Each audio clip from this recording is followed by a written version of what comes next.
This video and all content is made possible by our Patreon subscribers. For $3 a month, you can help keep the lights on here at From North to Wharf. Thank you for your ongoing support. And if you would like your own From North to Wharf merchandise, head to fromnorthtowharf.threadless.com.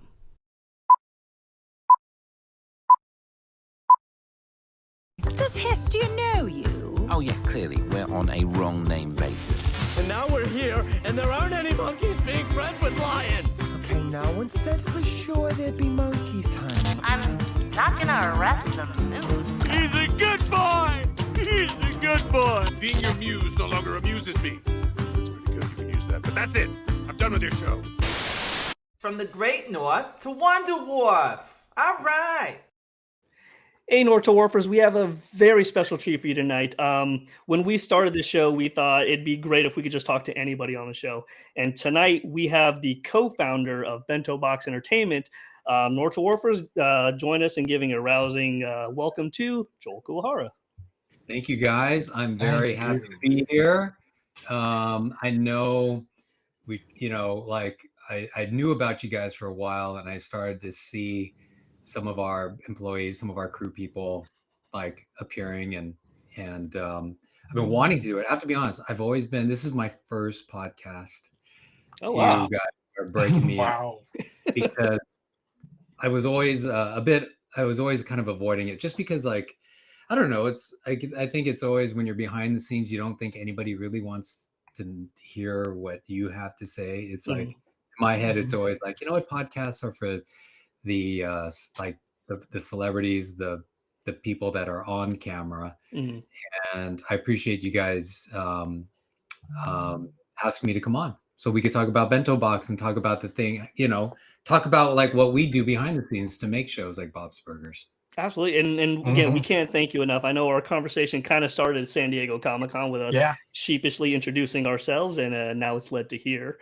Nice hat. And led to this. It's really cool. So I know it's actually this year is the 15th anniversary of Bento Box Entertainment. Can you kind of tell us the beginnings of the company there and how it kind of started from the ground up to where it is now? Okay, it's almost cliche to say how it started because it truly started like with me and a couple guys in a diner. We would get together, we would brainstorm ideas, but what even got to that point, what got us to that point was really like we all had our own reasons. And back then it was myself, Scott Greenberg, and another producer, Mark McGimsey. And it started first with like Mark and I, he was working on King of the Hill, and I forgot what I was working on. I might have been working on, I don't remember what I was working on, but I'd already been working over 20 years in animation, and when you get to that point, you start wondering, like, what is the next chapter in your career? And I've produced a lot of television, and I'm always trying to do better. I'm always trying to, I'm obsessed with how animation is made, and I've always want to improve with every project. But there does come a time when you're working for other people where they don't have necessarily the same appreciation and passion as you do. Their job, and I get it, it's a business. Their job is like, we got to just make sure that we get these shows done, get them done on time, on budget. And that's how a lot of our industry works. But for me, it was so much more. And also technology was evolving and changing during that time. And I knew that I couldn't necessarily do this anywhere. Like I can't just go into a studio and just start producing things the way I want to make it, like how I want to produce it.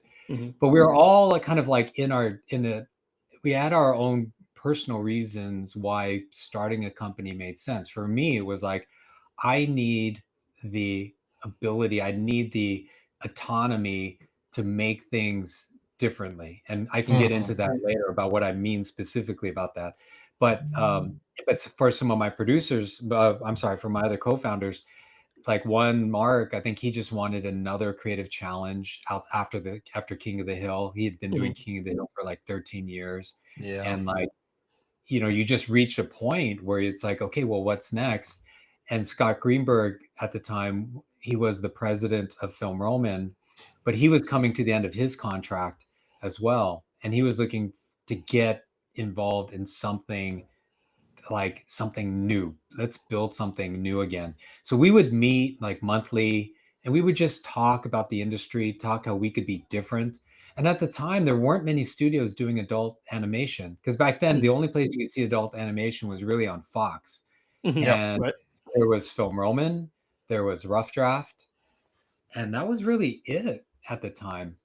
And we were like, this is a good opportunity for us to build something specifically for like the primetime market. But through this time, like I've been producing, like I started on The Simpsons and we had great relationships already with 20th Television. And there was one executive at 20th Television, her name is Marcy Prieto, who now works for Disney. And she's like the top executive that is in charge of The Simpsons, Family Guy, Bob's Burgers.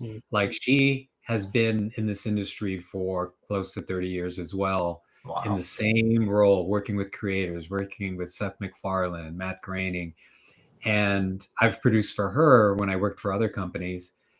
And there was a time back in 2008 when I'd have lunch with Marcy and she'd say, you know, Joel, if you started your own company, then I'll give you a show to get it going. And cool. And that was the moment where it was like, you know what, we got to go for this.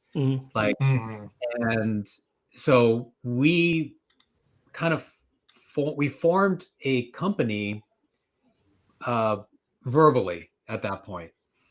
And sure enough, it might have been, I can't remember the exact timeline, but it might have just been like 6 months later where I get that call from Marcy. Wow. And she says, Joel, do you have your studio? Because I have a show. And if you're ready to go, let's go.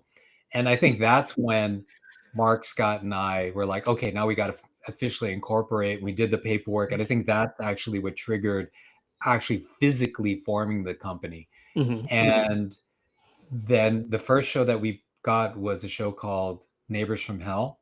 Yeah. It was a co-production with DreamWorks and 20th Television. And that was our very first show. So we quickly toured Office Space. We quickly looked at IT infrastructure, all the infrastructure that you need to start a studio. And we started from the ground up. And you know, oftentimes people will ask like, how did you guys just start a studio? Like, how do you finance a studio? Yeah. Well, we used the first cash flow of Neighbors from Hell to get us started. And also we had industry relationships that we still have today that gave us great deals on like equipment, office space. We rented office space, and that all helped. But because we had already been producing animation, it didn't feel like it in no ways did it feel like we were starting from like step one. Right. This felt like we were already in year 25 of producing, because I knew what I was like. I know what I'm doing. I know how to produce, and I know the people that I can call to bring on board. And so we brought a lot of people over from King of the Hill at the beginning. Okay. Like a lot of the original crew to get us started. And we already knew each other. We had a working relationship. It was just like getting the gang back together. And then we launched the show. Unfortunately, the show, you know, out of the gate just wasn't a hit. And it didn't get a second season pickup. But during that time, we were working on developing. Marcy came to us again with another show, and that was Bob's Burgers. She was like, hey, we have this pilot. It's really funny, but it's going to need some help to get it to be what it needs to be on Fox Sunday night. And you guys, I'm sure you guys have seen like the original. Oh, yeah. It still gets brought up to new fans, and they're like, that was the beginning of the show, and it's like, well, yes, and then they found their footing. They figured out what they needed to change. But if you watch that pilot, right, it's still really funny. Oh, It yeah. is. It's Great. solid. And so we knew even back then, it's like there's something special with this. And then it was just a matter of like tweaking the designs and softening the edges and getting it into a sweet spot. We used to put the characters in a lineup with The Simpsons and Family Guy and kind of like insert our version of Bob's to see like, does this feel like a Sunday night lineup? Like, does this feel like what they now call like animation domination? And everybody liked what we did, you know, like with the designs that you see now. But that was really a good time. Now, of course, you brought up the original demo there. What was the conversation like having Daniel as opposed to Tina? Were you involved in making that transition and suggesting that? No, or? that came from the network, if I remember okay. correctly. It might have even been Susanna Makos, who was the executive at the time for the network. Somebody on her team had made the suggestion to turn the character into a female. But what I love about it is if you've seen the pilot, if you close your eyes, it's the same character. Yeah, it's the exact same character. It's still Dan Mintz. And with the designs, I don't know if it was like if it was our artist Devo or Dave Creek or who actually pitched like the actual physical design of it. But and it might even been Lauren contributing too at the time. But regardless, like where they ended up is so iconic. Tina really resonated with an audience. And what I love about that story is oftentimes you hear about network interference. You hear how oftentimes networks could hurt a show or make it worse. But that's an example of it was a good note, but Lauren handled it in his own way that still made it really funny and different. And I feel like they both got what they wanted. Like Lauren pretty much has the same character. Like he didn't change the character. He just even the color scheme's still the same. Yeah, everything's the same. Just hair. That's right. Like a blue shirt. Yep. But it's blue the same shirt, black hair. Blue as the blue T-shirt. Yep. Did he have glasses? I know I have the. He did have glasses. He yes, did have glasses. They were a little thinner, but yeah. Yeah, they were smaller. They weren't as big as what Tina has now. And who would have ever thought that such a character, such a like special, popular character, didn't start out that way and didn't even really like exist in that form until later. But that was like an amazing moment. And I'll tell you, like, again, like the crew, the cast, it was very magical. Like, and it's not like it's not magical now, but it's just when you don't know where it's going to go and you don't necessarily have like the resources. It's truly humble beginnings. Like, I don't know if you guys have, like you guys have been to our offices where Bob's is, right? I've been to the old Burbank one. I've gone to the new one. You've been to the new one, but Mike, you've been to the original Magnolia building. You went to that. Yep. Yeah. It's small. It was so much smaller than I thought it'd be. And that's where it all started. Yeah, that's wild. Bit of trivia. I don't know. Do you know what it was before it was Bob's Burgers? That I do not. I do not. Well, what was the show called? Was it called Rock of Love on VH1? Oh, yeah, with Brett Michaels. With Brett Michaels. So that used to be the post facility where they used to edit that all together. Jeez. Somebody I guess the company might have been called like Seven Minds or something like that. But that's what it was. And if I dig in, I can show you photos of what it used to look like. But when we got there, and before then, it was like a nursing home before then. So all the original, like there's a chapel in that building. Mm-hmm. And that's where we did our table reads in that same chapel. And we kept the pews. So we kept the pews in the room. And maybe this is a fun time to bring up. Let me bring up something. Let me bring up an old clip. Absolutely. And you will see Marcy in this video as well. Let's see. Bob's pickup. Is this one? Yeah. Okay. Let me just bring this one up. So some of the people that I talked about, this is one of the first table reads. So let me go back into the share mode. Let's see. I'm looking at your screen here. I can activate it if you like. Oh, can you? Can you see? You can actually see my screen? No, what I see right now for your shared screen is still the video you showed us before. Oh, see, how do I cancel out of that? So it's this one. If I close it, does it turn it off? There you go. Yeah. Okay. Yeah. So then I wish it would highlight it so that I know. Yeah, it's weird. We're not quite sure what the guest sees in all this. One of these days we'll do that. All right, here we go. Let me bring that up. So here, I'll just turn down the volume, but I'll walk you through this. And this is just kind of raw footage, but this is our early table read. We would have chairs. You can see some of the pews back here. Yeah. That's Nora there. That's Marcy Prieto. She's the one that gave us the first show. This is Susanna Makos, the executive here. There's like Scott Jacobson. He's one of the writers. We've had Scott on before. Have you? Yeah. Yeah, he's a blast. Well, you can't really see, like, that's Greg Thompson here, another one of the writers. But you can see the pews in the shot. We just kind of turned them, put them up against the wall here. But I'm going to find some other better angles that you guys can see. But that's back in the day. That's wild. I don't recall there being pews when I was there. Yeah. Well, no, they're always in there.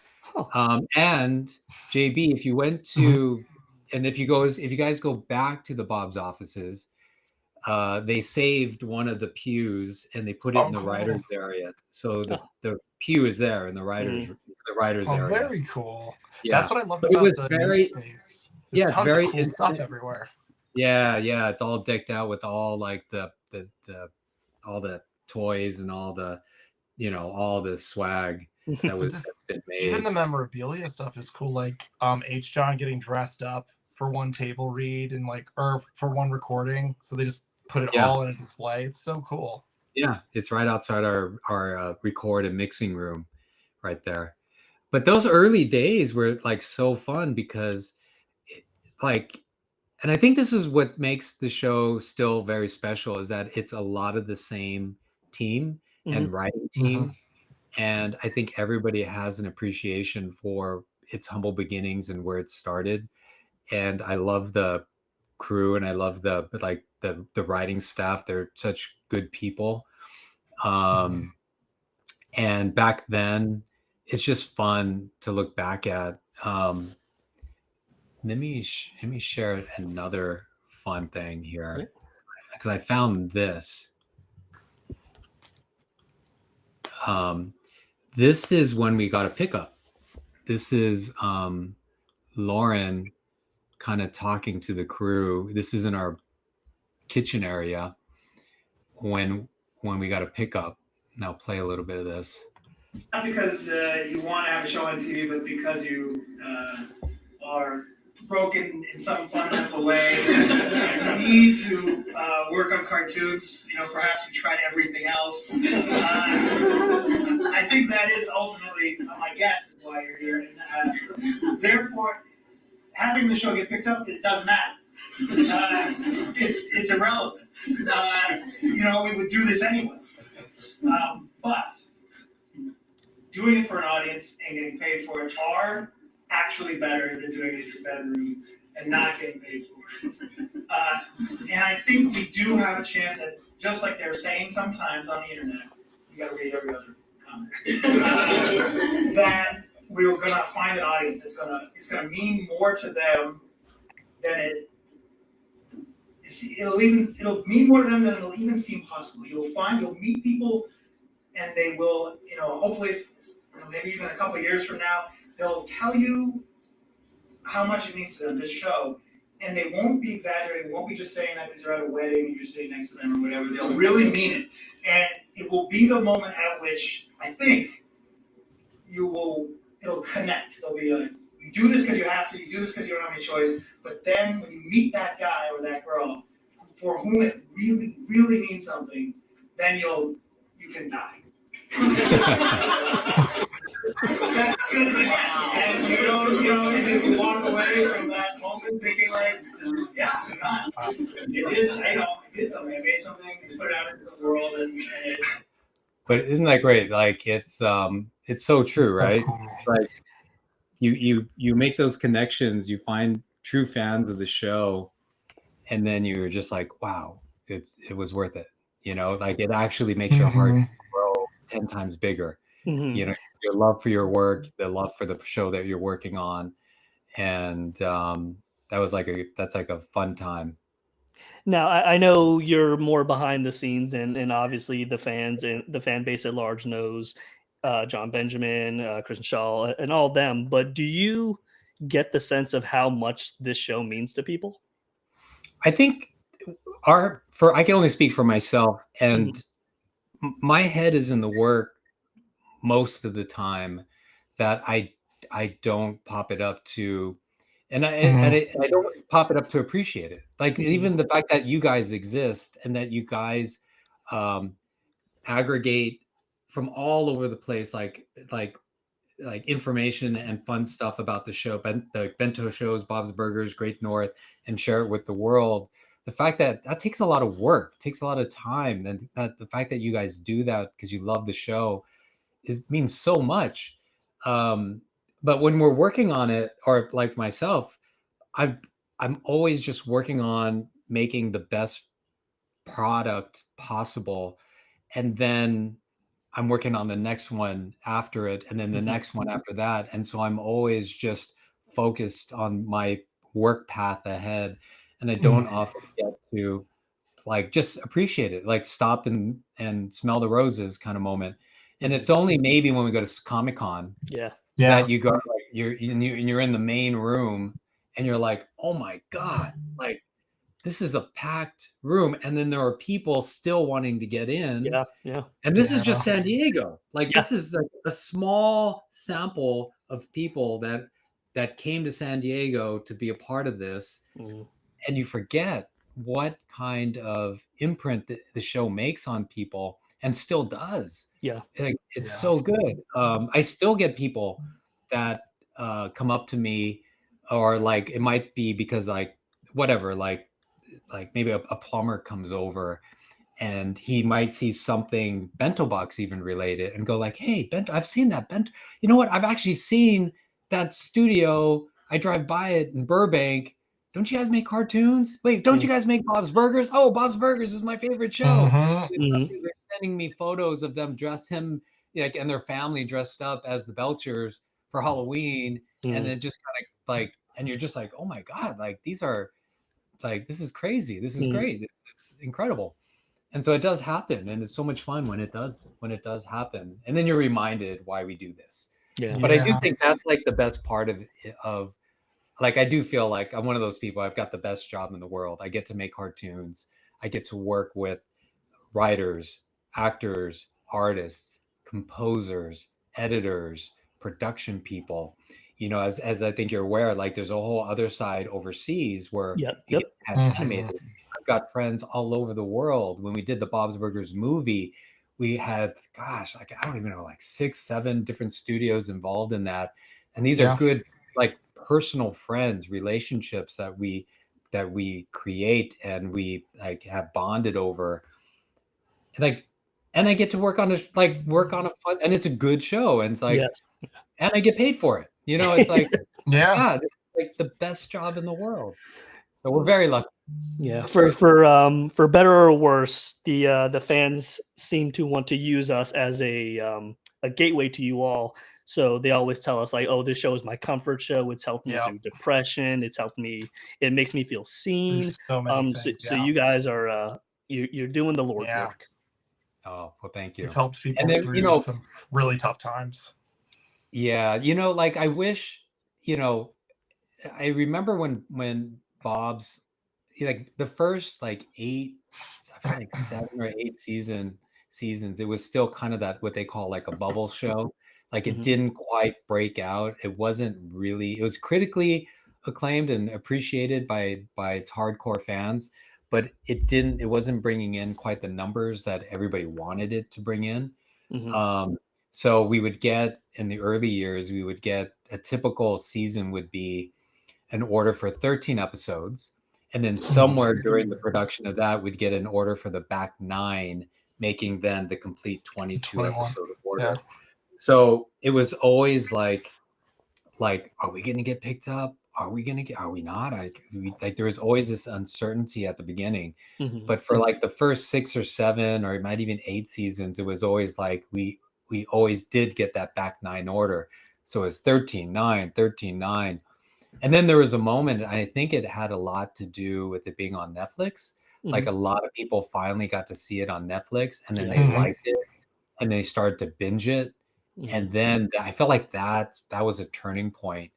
And then that's when we would get like the commitment orders of 22 episodes, consistently. But that was like a big moment. And I wish not every show gets to be on Fox Sunday night. We've made some really fun, great shows like Brickleberry, and I really love working with some other creators, Roger Black and Waco Ogwin, who did Paradise PD and Farzar.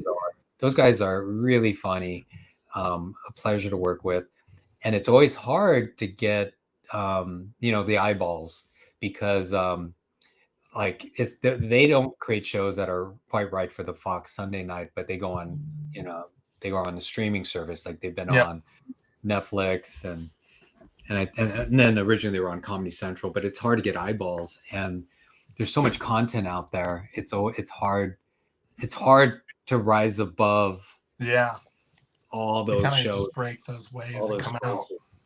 Yeah. So, but we've been lucky to work with some really fun, great creators.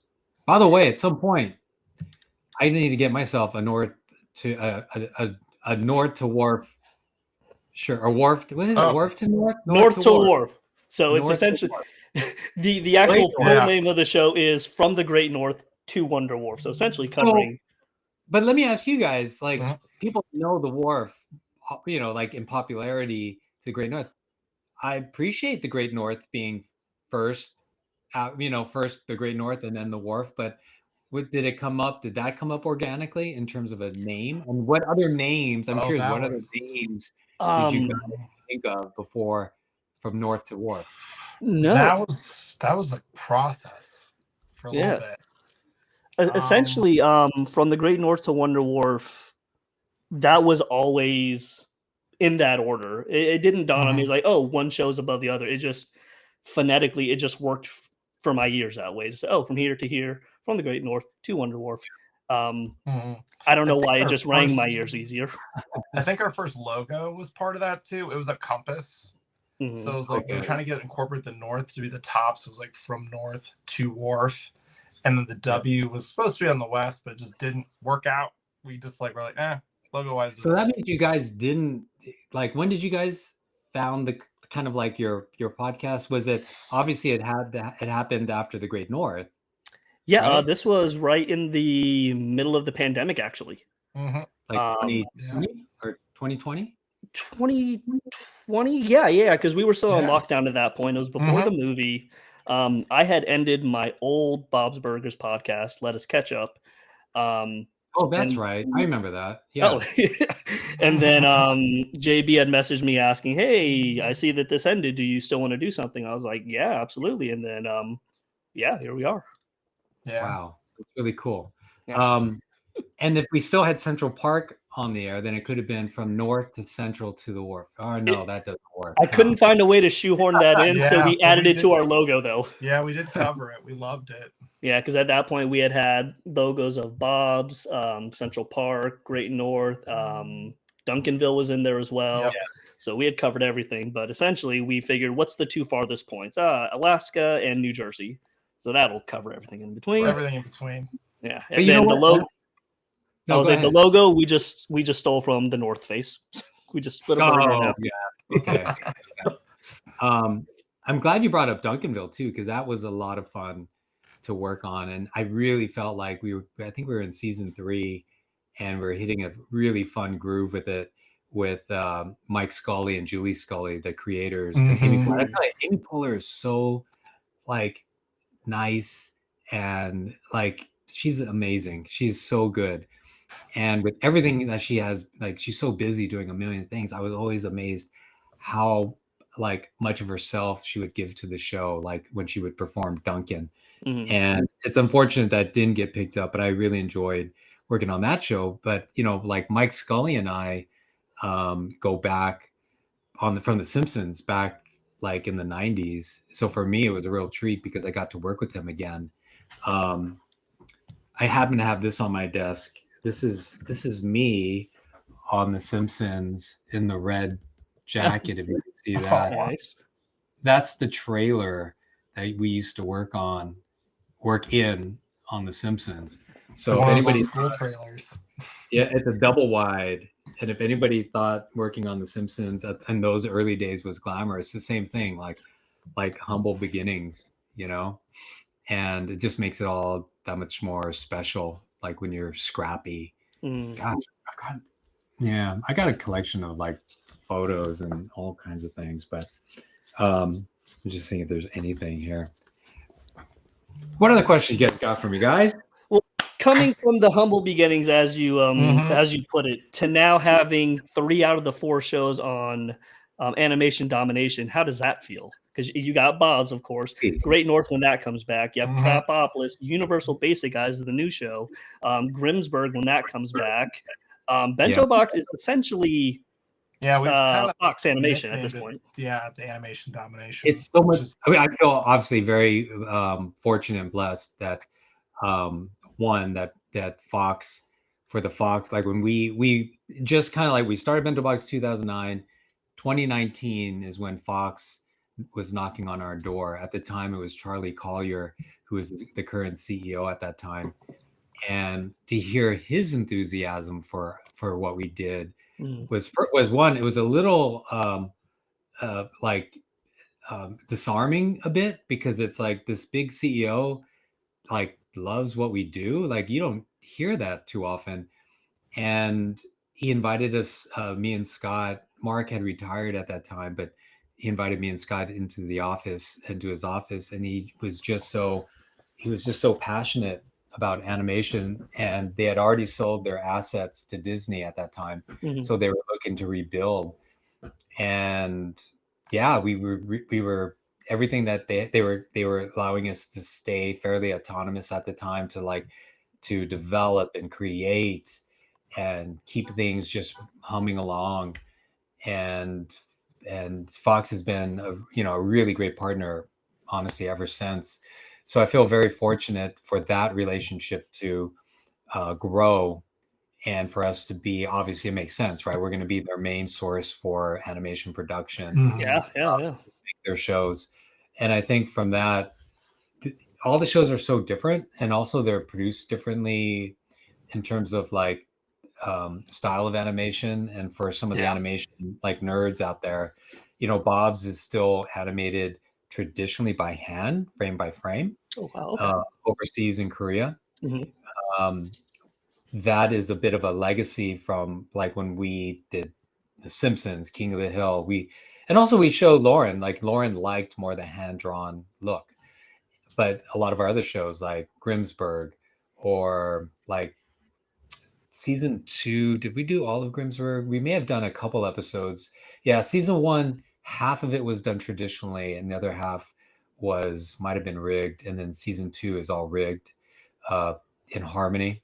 Okay. And you get different results, but you get there are pros and cons to both methodologies, but when it's done well, like you shouldn't see the signs. And what I mean by that, like I always judge everything by what's on the screen, no matter what the methodology is. And the jokes have to work. It needs to be visually pleasing. It needs to look good.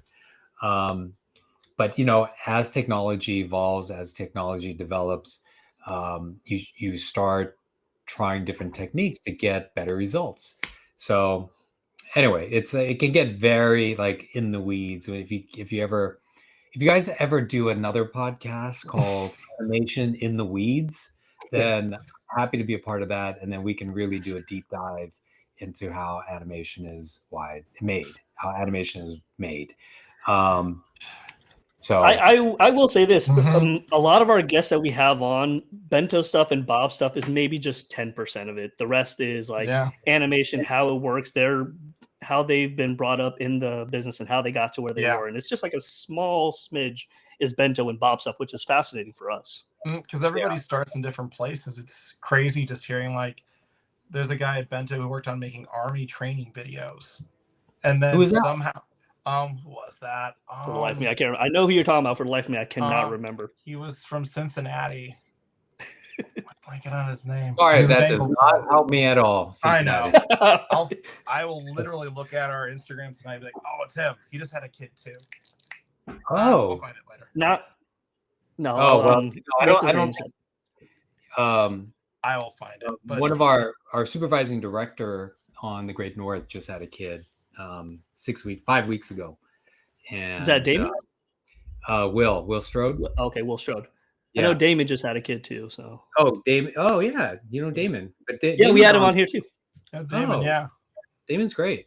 Yeah. It's weird. We'll always like, we have to have X, Y, and Z. I was like, no, we had him on before. We lose count as well. So I think Damon's living on the East Coast, isn't he? Yeah, yeah. Him and Aaron are both here on the East Coast with us. Yeah.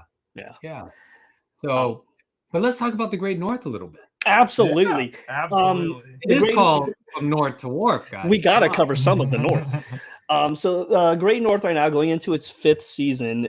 Do you still, and the fans love it, but do you still have that feeling that you had in the early days of Bob's where you're like, the nervousness of like, is this going to catch on with fans? Even going into the 5th season at this point. Yeah, totally. Yeah, because one of the signs is like the cosplay at Comic-Con.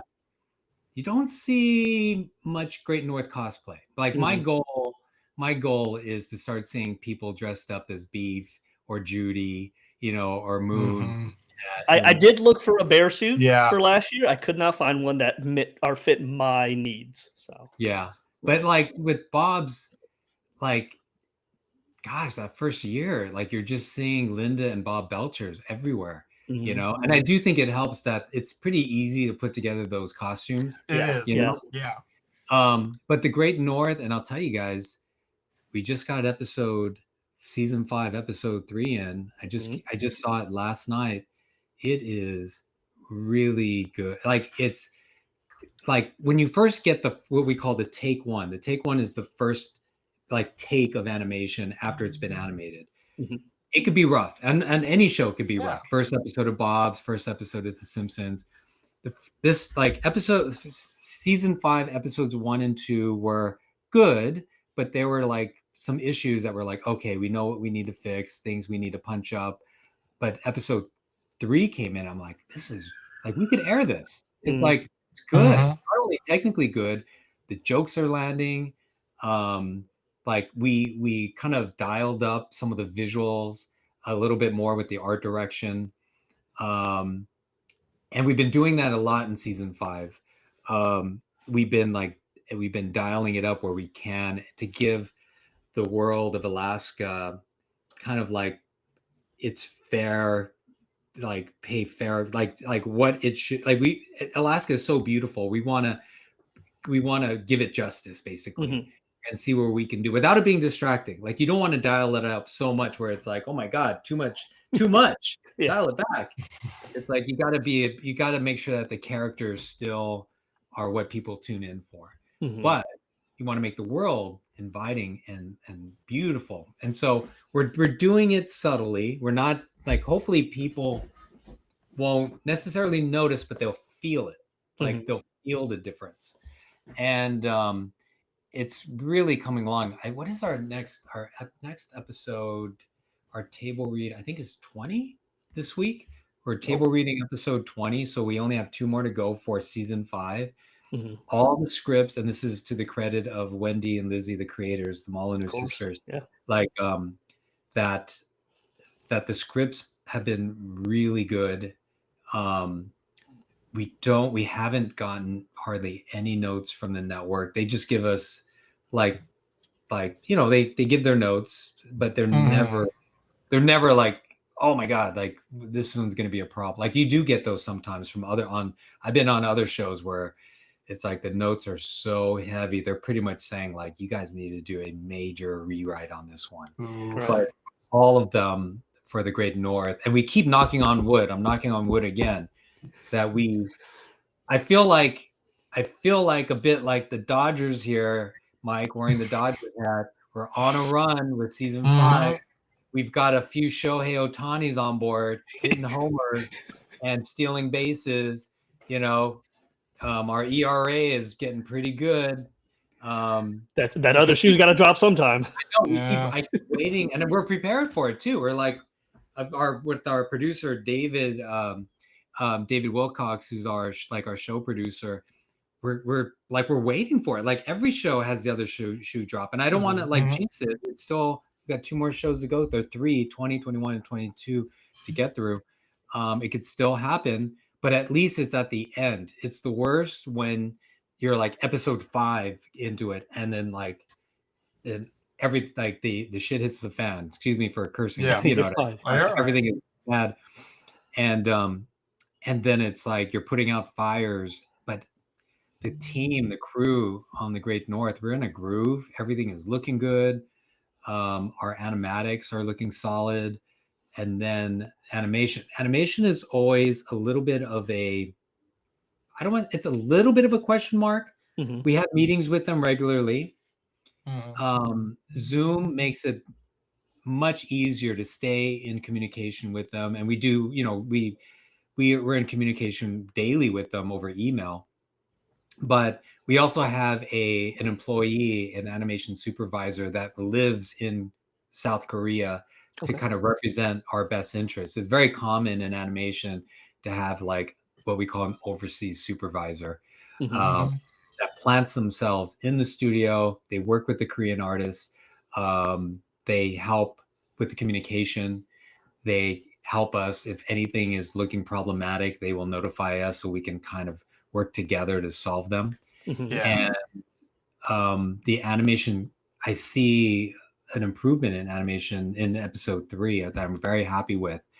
And the other thing that I think it's important for people to know is like, because not everybody thinks of I call like our overseas studio like our partners, because they truly are our partners. We can't do it without them. They have issues like management issues and production issues, just like we do. And we have to work together. And if we give them bad materials to work with, expect bad material back. If it's garbage, it gives you garbage out. And oftentimes, if they perform well, it's also we can pat ourselves on the back that we gave them good materials, because we have to work together. We have to communicate. And I've worked at studios. I've worked at other on other productions and shows where they treat the subcontractors, no matter what country they are, they don't treat them that way. And to me, it's so important to treat all team members as like team members, as partners in this endeavor, because otherwise it's gonna be tough. We're in it for the long haul. So like with the Great North, it's been 5 seasons, 22. I don't know if it was 22 every season. Maybe it was 13. I know last season everything kind of got a little screwy. It got because of the strike. Yeah. And that people was still ask us about that now. We're like, it's just a strike, guys. They're gonna catch up. no, it was a strike. Believe me, it was like if we just like want to talk a little bit about season 4, Yeah. that was really challenging because we ran out of scripts. The writers weren't allowed to, when they were on strike, they're not allowed to do any work on the show. So normally where we would have rewrites, multiple rewrites, we had no rewrites.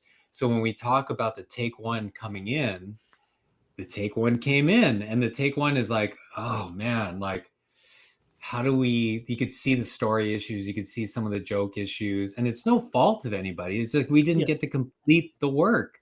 Yeah. But then now we got to roll up our sleeves to try to fix as much as we can so that it is airable, that it's funny. And I tell you, man, like I had a lot of fun during that time. When things are like dark and it looks like it's going to be an uphill climb, I think personally that's where I thrive, and that's where I like to be. Yeah. That's where people do. it's the most fun. And we all pulled together, like we all worked together to make it happen. And I think then the writer strike was over, and we were able to mix the shows. And I'm so impressed with how much we accomplished in the short amount of time, because we weren't given any extra money, anything, no extra time to do this heavy lifting, like revisions and fixing and stuff like that. And look, Korea had COVID too. It's not like everybody had COVID, but they also are suffering because of the writer's strike, because like studios overseas were feeling the pinch because no work was being sent overseas. So it decreased. And so that was an issue as well. But we got through it. I'm very proud of the results because I think they were really still very strong episodes, really fun. I think that's what I was talking to you guys about at Comic-Con is like how we were just from the music, everything. We would talk with the composers about how we could, like, what's the next step in the Great North? How can we like now? And I think what was good for Wendy and Lizzie is because of the strike, they had to step away from the show for like 3 or 4 months. Yeah. And so then when they came back, they got to see things with fresh eyes and fresh ears. And I think that's always good because then we were able to make some adjustments on it. And it's been a lot of fun. So, and by the way, we have a gala on Sunday where Bento Box is accepting the award for Studio of the Year, and Wendy and Lizzie are going to be doing the introduction, and then I'll be accepting it. So I'll be giving the acceptance speech. But it's great to have Wendy and Lizzie, part like family, kind of do the intro for us. It's been fun. Yeah, they've been great to us. We've had them on the show twice. And then randomly, we just asked them, hey, would you mind recording some trivia questions? Because we do live trivia on here as well. And we did a Great North trivia night.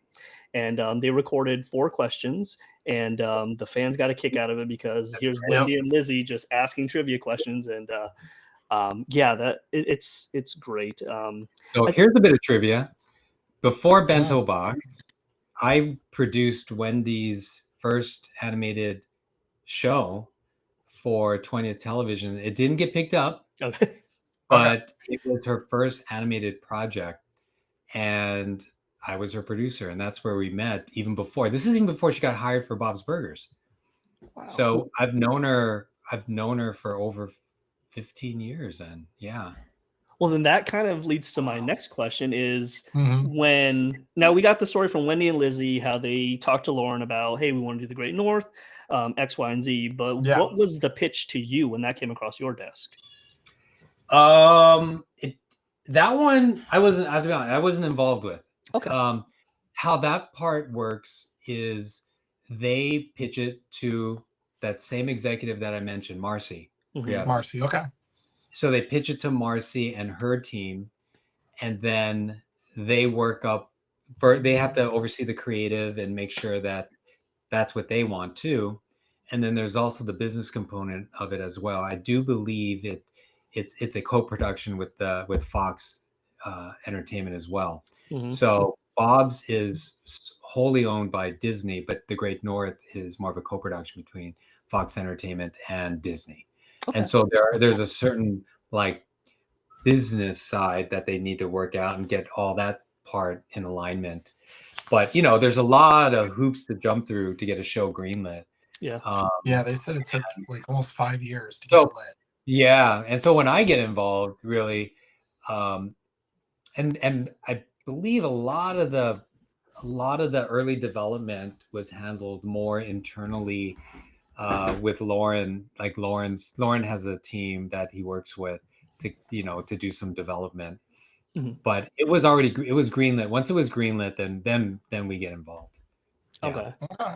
Yeah, I got to figure at that point when you have a name like Wendy and Lizzie Molyneux and Lauren Bouchard, it's kind of like, oh well, they've already cut their teeth on Bob's. They know what they're doing. We love that, so this is a no-brainer. Right. But also, it's like, like when you look at Central Park, though, too, you would think it's a no-brainer. You got Josh Gad, you got Lauren Bouchard, you got an incredible cast. We have our theories about that. I know, me too. I mean, look, I don't know what the truth really is, but that one would have been fun to continue because those musical numbers were really fun to work on. The music was really great, and it would have evolved and grown and found more of its footing in terms of like what works, what doesn't work, and then lean more into the things that do work. Every show goes through those earlier pain points of just like because you try things and you just don't know if it's going to work, it's going to stick. But when it does work, it's like, oh my God, we got it. We'll do a little bit more of that. And then you start finding like more of your voice of what the show is. And unfortunately, like The Great North, Central Park, I think definitely, it had more gas in the tank to to try more and do more. It sucks because we bring up Central Park to folks and they're like, we have no idea what you're talking about. And I may get in trouble for this, but sometimes we'll host watch parties on our Discord and we'll show a couple episodes of Central Park and they're like, holy smokes, this is amazing. How come I never heard of this? And it's like, oh, it's on Apple TV. It's like, oh, I don't have Apple TV. I know. So essentially we're exposing all these people to this brand new show that are like, we need more of this. So we're trying. I never say never is like, there's always never say never. Mm-hmm. King of the Hill's coming back. It is. You know what I mean? We just saw the first images of Bobby Hill the other day. Yeah. So it's like never say never. Mm-hmm. And where there's a will, there's a way. And that, and I feel like what it takes is some executive to kind of have the guts to like really pitch it up, pitch it above the, to whoever the decision maker is, and have faith. Have faith in the creator, have faith in the team, and things can happen. And so, I'm looking forward to King of the Hill, coming out. A lot of friends work on that. They brought back, I think, Wes Archer, who, for the Bob's Trivia folks, was one of our he might have been our first supervising director on Bob's Burgers, possibly. He definitely was one of our earliest directors. He's part of the family, like from Simpsons, early Bento Box.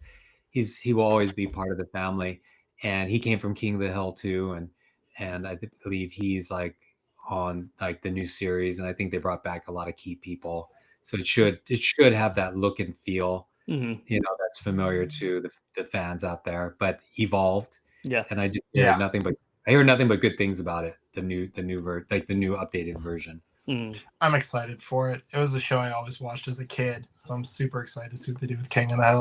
And let that be also an example. Like when people say, like, why should a show be animated? That King of the Hill really shouldn't be animated, but it was, but it worked.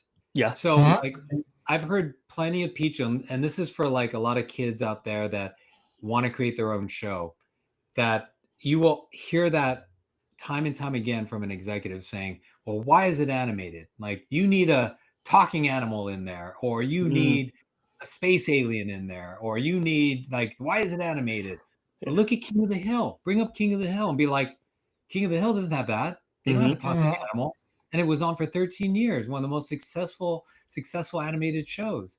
So why is that show right? And what you're telling me is wrong. Like if you believe in yourself and you can truly prove that it doesn't need those things like window dressing or whatever. Mm-hmm. Like, more power to you, because rules can be broken. And I think King of the Hill breaks a lot of rules for all the right reasons, and it's successful. It does in so many ways too, because it's just like it's kind of like a primetime drama, but animated. And I think nobody had really been exposed to something like that, and that's why it was so accessible to so many people. Right. And I do think when you look at the successful shows like Bob's Burgers, The Simpsons, King of the Hill, Family Guy, I think it keeps coming back down for me. I keep thinking it's the characters. People love the characters. They want to tune in, see these characters week after week, and the stories and the jokes are all relatable. Like, people connect with it. Yeah. And I know Lawrence brought up with Bob's in particular, he's like, they never get like big wins. They're just little small victories. Like we saw that in the last episode of Bob's last week.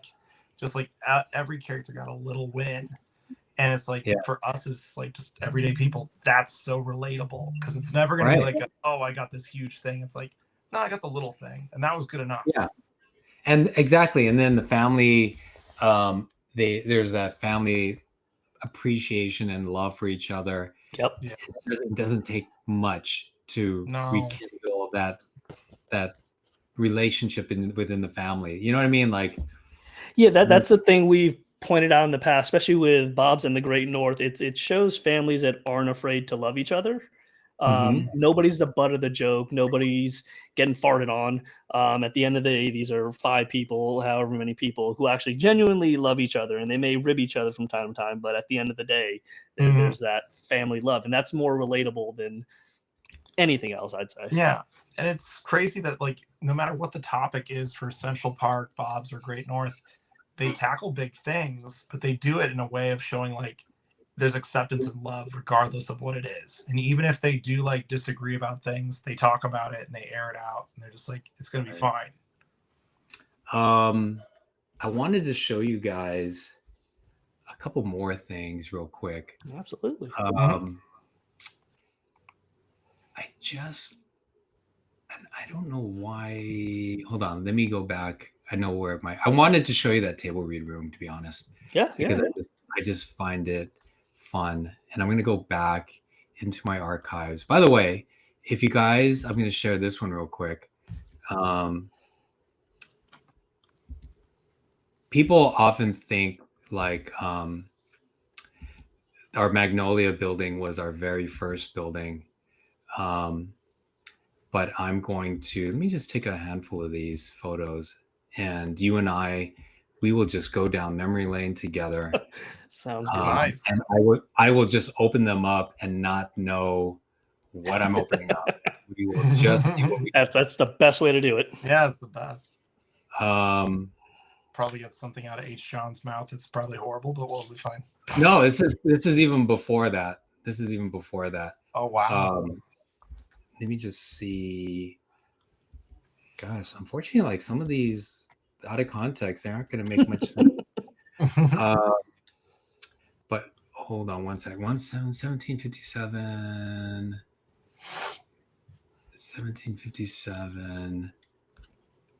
And what is?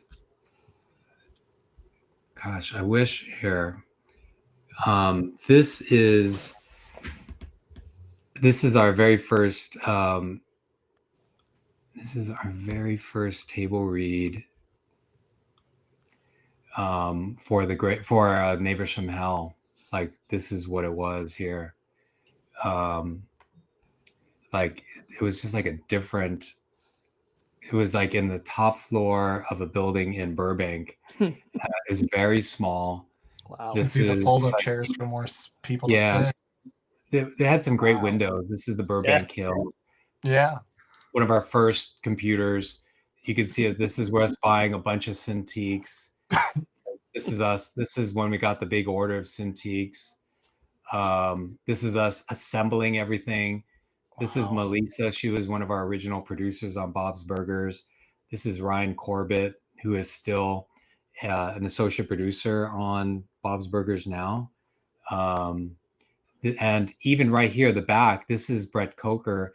We call him, he was like the number 1 employee And that's him right here. He's now he's now the CEO of Bento Box. Oh, he's putting together our plastic inbox on the cubicles. Like we were all chipping in. All hands on deck. Yeah. Like those are the early days. That was our very first, these are our first offices. And if you look, I don't know if you can tell, but the cubes are pretty small. Like they're pretty tight because we had to pack people in the offices best we can. So how many did you have initially? How many people? Or yeah. We probably had about 50 or 60 people starting out. Okay. Yeah. And then I would say, Joel, the mentality is still the same. From like when I went to the studio, it seemed like everybody helped everybody out. There really wasn't like no, that's not my thing. Everybody's like that. Okay, here's a better photo. This is the actual table read of the actual day of the table read of our first show of Neighbors from Hell.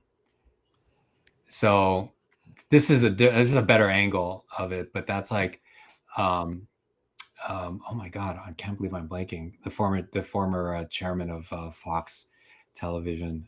It's gonna bug me. Anyway, JB. Gary Newman. Gary Newman. You got it. And there's Patton Oswalt. Hey, Patton, yeah. Will Sasso. There's Will Sasso. They were part of the original cast. This is what it looked like in our lobby. Look at that. We put out food. We make it look nice. Big bucks. John Rice, he's one of the original directors, and he's pretty prolific. King of the Hill, everything. Gosh, these are our floor plans. Look, floor plans of our Magnolia building. We're going to build out Magnolia. This is what we were doing at the time. Is that an old logo up on top too? Logo. Oh, this one? Yeah. Yeah. Like nice. Early holiday. Hey, how appropriate. Hey, nice. Yeah. Right around the corner. So some more fun stuff back in the day. I just got to say one more thing if I have it, because if I showed you what the Magnolia building looked like before y'all moved in. That may have to be another. We'll have to do a part 2 because he got a twist our arm. Yeah, absolutely. Yeah. Now, one question I did have going way back. How did you land on the name Bento Box Entertainment? Yeah. So you guys know what a bento box is, right? Yes. So like a Japanese lunchbox. Mm-hmm. When I had set up my own company. I was the only employee, but I had set up like a loan out company that I called Bento Box. Okay. And when we were coming up with names, when I got that call from Marcy and she's like, "Do you have we didn't have a name." And so we quickly try to come up with names, and I have to be honest, like the names that my partners were, and I'm not being like, it's funny. Like they were, they were so clinical and void of any, like they were like animation, like kind of like just these names. But I think Scott or somebody, like Scott or Mark was like, "Hey, what about your name? Like the Bento Box name, like that could work." And I was like, well, it was always meant to be kind of like a bit of a metaphor for how I saw a company building. Like when you open up a beautiful bento box that's been made with care and with love, like you open it up and each compartment of food is just so beautifully put together and assembled. You almost don't want to touch it because it looks so beautiful. And I always thought like that kind of like, I've always wanted to build a company that as it grows, there's like departments where each compartment is beautiful and attractive and is a piece of art in itself, not knowing what the company was going to be or where it was going to go. And then, and I also wanted something that had a ring to it that was easy to say. There's a lot of logic behind it. There was also like I wanted it to, like, even though it was like bento box, that you could cut off the box and just call it bento if you needed to. And ironically, I didn't want anything Japanese associated with it, because I didn't want people to think that it was anything like that we only produce Japanese content, or that or like anime or something like that. Yeah, like so early on when we were creating logos, and I was heavily involved with the logo design, the initial pitches were all Japanese influenced by like a designer. And I was like, that's what I don't want. Yeah. What you're doing is what I don't want. So I threw it all out, and we started playing with the bee. And then it just started to grow. And then it was like, okay, let's give it teeth. And it had like rounded teeth at the beginning. And then I'm going to bring up some images of it so I can actually show you how it evolved. I actually have it still. And this one, I know I have it. So it's just we're not searching too long. That you literally had to tell them what you're doing. None of it. Literally just throw all that out. Yeah. I don't want that. Yeah. You got to figure they hear the word bento box. I'm like, oh, I know what a bento box is. Japanese, X, Y, and Z. Here we are.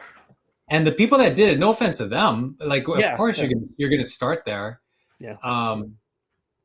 And these are good.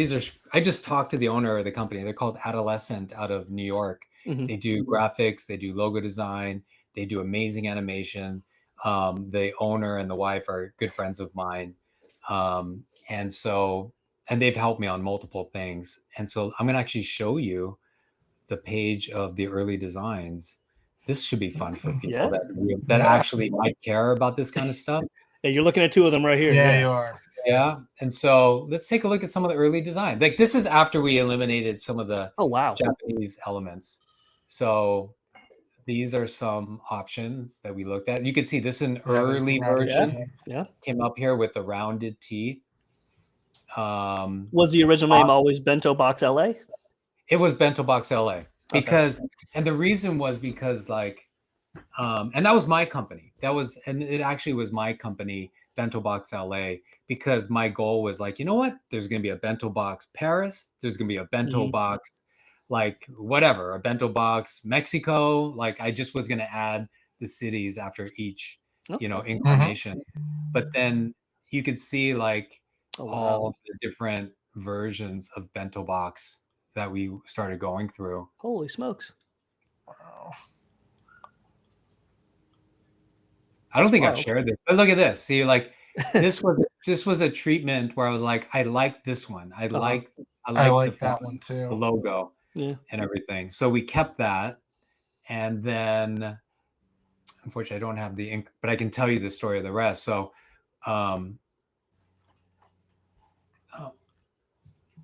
is it still sharing? Oh, here I can. Yeah. Okay. So I liked that bee, but it just wasn't like, didn't have an edge to it. It just was like this puffy guy with rounded teeth. So then we reversed the bee, and I really liked when we reversed the bee because immediately you still read it as a bee, even if it was floppy. Yeah. And I was like, instead of rounded teeth, let's give it an edge. So let's give it jagged teeth. So then we gave it the jagged teeth, and then it was like it's almost there. It needs something, and then it was like, let's give it a gold tooth. Like, it was just like, let's give it a gold tooth. There's no real reason for it other than it's got a gold Why not? tooth. Yeah. And then we put the two together, the text and the bee, and then we got Bento Box. It works. I mean, just from like a visual, having the bee flipped and then having that flat edge with the words to come off of, just aesthetically, at least to me, works so well. It's pleasing. Yeah. And it very quickly, people started to recognize that bee. And our goal over time, and it's still, may or may not be there, but in our animation community, I did want to be able to, our goal was always like, at some point, the logo will be enough. You know what I mean? Like the Nike swoosh. Swoosh is enough. You don't need to see the word Nike. You know it by the symbol, by the logo. And that was always our goal. Is like, if we can keep working on it and put it out there enough that people can identify it just by the bee. Yeah. And I feel like we're kind of there within our community. 100%. Yeah. But the funny thing is, if you guys have driven by our studio and see the bee, some people, and it has happened, people have walked into the studio thinking, because of the bento box, they think it's a Japanese restaurant. And there are people that you tell them, sorry, it's not a bento, it's not a restaurant, and then like they don't believe you, and they don't leave, and then they ask for a tour, and you're like, excuse me, it's all right, like we're a business, like we don't do like for people like just randomly like off the street, like I'm sorry, we can't give you a tour, but you know, because you're here for a restaurant and it's not a restaurant, but now you want a tour, it's like I'm sorry. It's funny you mentioned that because one of the t-shirt comes out like a lot. I'm actually wearing a Johnny Cupcakes. He has the same issue where people come to his store expecting a bakery, and he's like, we don't do bakeries, and then they leave him bad reviews. So he switched it up to where every April Fool's Day, one day out of the year, he turns his entire shop into a bakery. So for one day out of the year, Johnny Cupcakes isn't shirts; it's actually cupcakes. And that's cool. You know what? I guess then one day a year we should actually turn ourselves into a restaurant. Hey, maybe. Now, one thing we always like to bring up, especially with folks who are in the Bob's Burgers universe, and since you were there from the very beginnings of the show till now, what was it like to get the call or hear the rumblings of, hey, we want to do a movie? Oh. Or is that a conversation for another time? No, it's funny. It's like, I guess I've just been in this industry for too long that oftentimes I don't get excited on a rumor. I don't, it's almost like I don't believe it until the contracts are signed. Of course, I don't believe it until I actually read it in the trades. So up until that point, it's like, okay, but you don't get much of an emotional response out of me because it's not real until I see it in the trades. Because I know, just like, there's deals making, there's like, I know there's so many things I can make it not happen. But once it gets announced, then my producer side thinks about how much work has to be done. So unfortunately, the joy of the moment gets lost on me very, very quickly because I think about the work, and then I think about I think about the runway, the 1, 2, like 2-year, 3-year runway of like how much time that's going to. Like, I mean, I wasn't that involved. I was just involved peripherally. I wasn't. I didn't work. In all full disclosure, like we have producers and production people that they are the ones that the work was on their backs and shoulders. They carried the workload and they made it happen. Very different experience for me, being more on an executive level than when I was in the trenches, like in the Simpsons movie. That was like, wow, that is a show. We should get together a group of people to talk about the Simpsons movie, because that was hard. Oh, 100%. Funny you mentioned doing anything like that, because in a couple of weeks here, we're sitting down for a 10-year anniversary of Over the Great Wall. We got a bunch of folks from there. Over the Garden Wall, Over the Garden Wall, sorry. But that, and my head immediately went to that space where it was like, we worked like 7 days a week, 13-hour days. You sacrificed any kind of thing, like any outside activity, like birthdays, anniversaries, dinners. You were 100% committed to getting that movie done. And people's health, where it was deteriorating, it was rough. There were days, there were weeks I didn't see the sun, because we would go in when the sun was down, and when we would leave, leave at like 1 or 2 in the morning every day, and then you would just go to sleep and then start the routine the next day. It was grueling. And so unfortunately, like, my head was kind of in that space for the Bob's movie. I was just like, this is gonna be a lot of work, but luckily it wasn't like that. Well, I mean, then you toss on COVID on top of all that. And then that's a whole nother. But it was just different back then. Like when we were doing the movie, the Simpsons movie, everything originated on paper. Like all the artwork originated on paper. Now everything originates already in the computer. Storyboarding, you're drawing in the computer. Doing art starts in the computer. So you didn't have that burden of like, what do you do with all this paper? So. Yeah. Now we can talk about that. Yeah, later. So when when piggyback off that, though, I had a question real quick. Yeah. What was it like to finally see it though on the big screen? Because like you were there from the beginning to that big moment. What was that like? Well, like we've been watching it multiple times up to that moment it's on the screen. But that being said, you do get chills when you see it on the big screen. The first time I finally got to see the finished product, mixed, everything, was at the premiere at the El Capitan. Yeah, we were there. We were there. You guys are?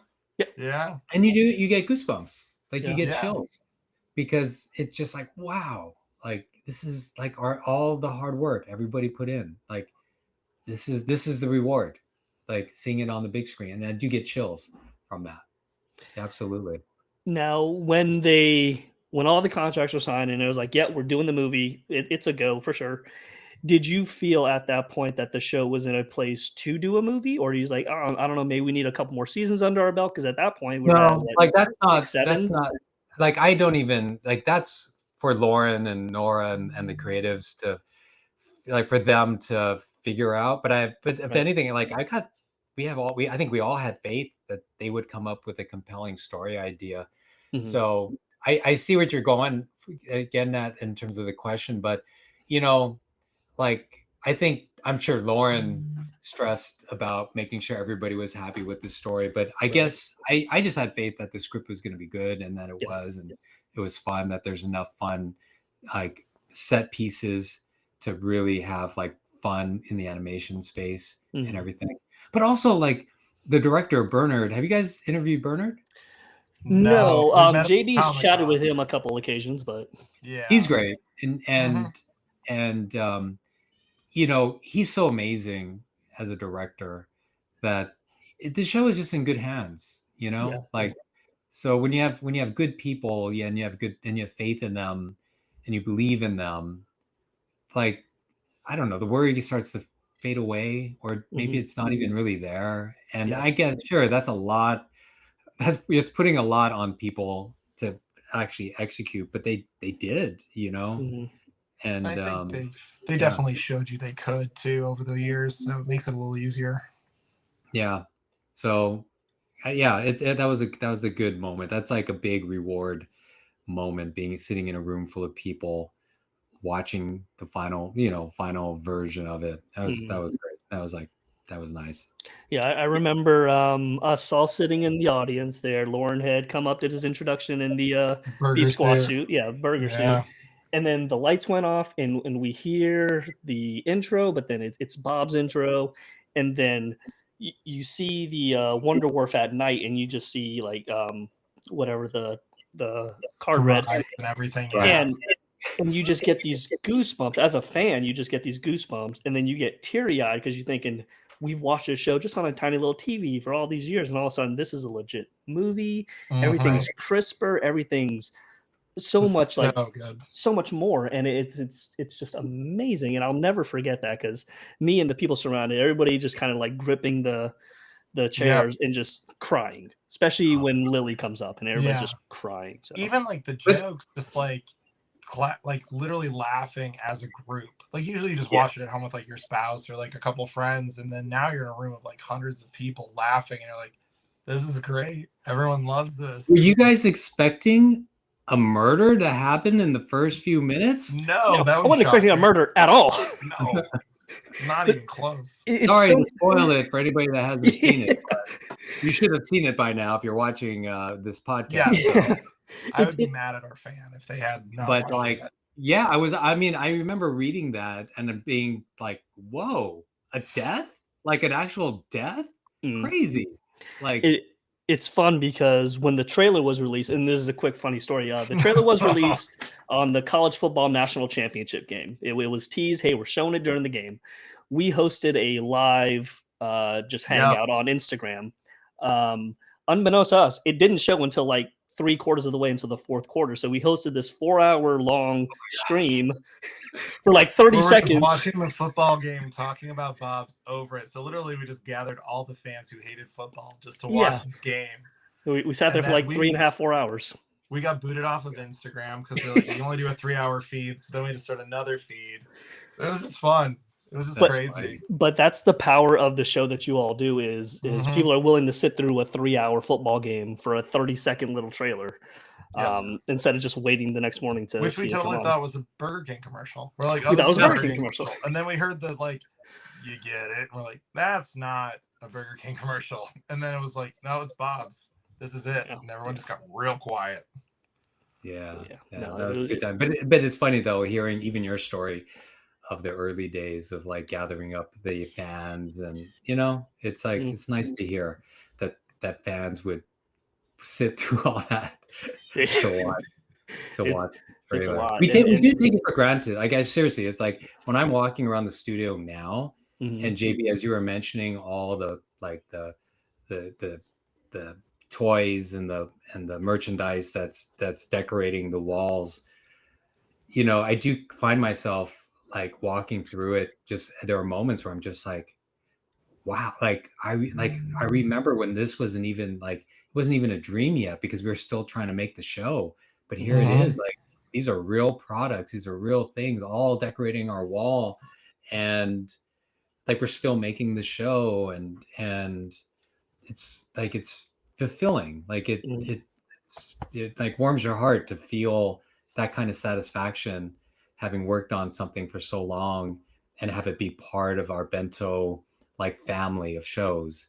It's like your first kid growing up, and now he graduated. Now he's in college. Now he has a great job. And he's on his own. Now he has family. Don't rush it, Joel. Don't rush it. Yeah. He's only 2. He's 15 years old now. He's about to get his driver's license. It's wild because we host the fan meetup at Comic-Con in San Mhm. Diego Comic-Con, and we have folks that they're not actually going to Comic-Con because they didn't get a badge for whatever reason, but they come strictly for the fan meetup so they can hang out with other Bob's fans. They go out of their way to make these elaborate costumes that they see from the show from they're like so good. side characters. They're like, oh, do you know a Sherlock Ness monster? They're like, of course. So yeah, people go out of their way just to find their little group, and that's I a mean, testament to what you guys do. So even to go off of that, Mike, do you remember when I did the trivia event at the movie theater in Columbus? Yes, I did a trivia night, and they first said, oh, we only sold 30 tickets. It should be pretty small. I was like, oh, cool. It'll be great. It was like on the theater screen, PowerPoint. It'll be fun. And then they came running up to the front as I was like, okay, we're about to get started. And they're like, can you stall? And I was like, why do I need to stall? Like, we're ready to go. And they're like, we have a line around the block.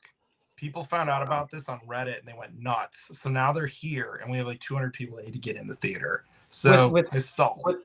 With the data and information you have on just your fan base or fans that go to you guys for source of like Bob's like trivia and everything else Bob's related, or even just other shows. I'm curious, like, is it? And I'm sure it's like you know people globally as well, right? I mean, it's everywhere around the world. Is it spread fairly evenly, or would you say like, oh, like no, like whatever, the core of Bob's fans are in the Midwest or on the coasts, or like? I've seen us centralized mainly on the coasts, mainly in America. We have little pockets in like Germany and some in the UK. Yeah, there's a pretty decent following in the UK. But yeah, it's mainly centralized here in the States on the coast. And this is what I found a little more interesting is it's folks between like 30 and 45 is the biggest like followers for us, at least, is like females 30 to 45. I was like, wow, I expect maybe it'd skew a little younger than that, but it's folks like JB and myself, almost 40. So because I think I grew up watching it in grad school and college, and then I just continued because I'm like, it's fun, it's a feel good show, I love it, I want to know what the characters are up to, so it's just kind of like a check-in.